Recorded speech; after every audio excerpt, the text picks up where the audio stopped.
மதியானம் செஞ்சது தான். ஆனால் மதியானம் என்னால் எடுக்க முடியல. ஸோ நைட்டு தான் வீடியோ எடுத்து போட்டேன். இன்றைக்கி சௌ போட்டு சாம்பார் வச்சுட்டு, இது வந்து தட்டைப்பயிறு வடை. இது நான் ஃபஸ்ட்டு டைம் ட்ரை பண்ணேன். சீரியஸ்லி எனக்கு ரொம்பவே பிடிச்சிருந்தது. தட்டைப்பயிறு சுண்டலுக்கு தான் ஊற வச்சேன். அப்புறம் தான் யோசித்தேன் ஏன் வடை போடக்கூடாதுன்னு.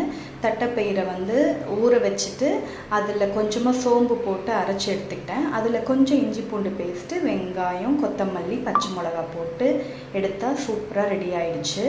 அடுத்து சேமியா பாயசம், அதுக்கப்புறமா இந்த சாம்பார் சாதத்தையும் வடையும் வச்சு நைட்டு நான் சாப்பிட்டேன். எப்படி பாயசத்தை மிஸ் பண்ண முடியும்? நல்லா கொஞ்சமாக சாப்பிட்லான்னு நினச்சேன், நிறைய சாப்பிட்டேன்.